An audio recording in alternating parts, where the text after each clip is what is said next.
Now, most stakeholder analysis usually stops there, but we're going to be taking this quite a bit deeper, because understanding our stakeholders and their needs and engaging with them is a big part of a successful project.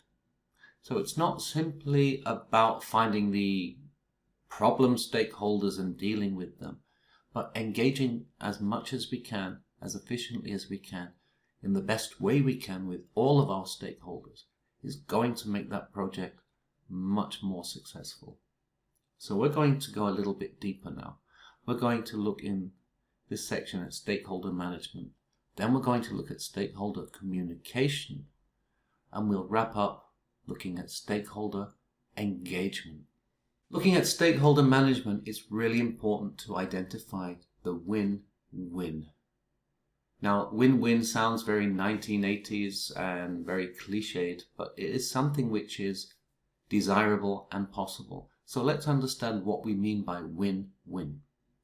It's a negotiated outcome. It's a kind of agreement where it can't get any better. If I offer more, I'm losing. If you offer more, you're losing. So it's the best possible outcome for both sides, for your stakeholder and for you.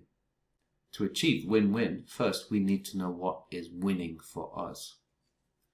A win for the project is when our stakeholder is positive and supportive, or at the very least, as that stakeholder is neutralized and no longer a threat, without using too much of our limited project resources, without using too much time and effort. That the stakeholder is satisfied and positive, balanced with the amount of effort that it will take us. So a win for us is managing the stakeholder effectively without negatively impacting the project. Having one-to-one interviews explaining the project with various stakeholders might be a big win for them. It would be a loss for us in terms of the effort that we have to put out there to make it happen. However, we could take those same stakeholders and involve them in a focus group or workshop, giving them the win of consultation and respect and listening to them for less effort than interviewing them one by one. So identifying a win-win outcome in terms of our stakeholder management can require time, effort, and creativity.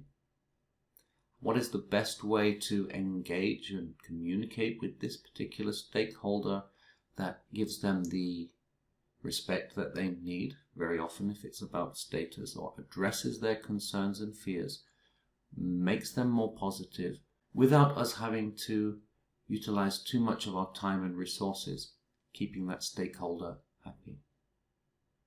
So having done columns 1 to 6, now we need to find our win-win strategy. Remember, a win for us is the least effort possible to keep that stakeholder happy. So is it sending them a report? Is it inviting them to a focus group discussion or a workshop? Is it going to see them one-to-one personally? Are we going to put them on the steering committee? What represents a win for you and for the stakeholder?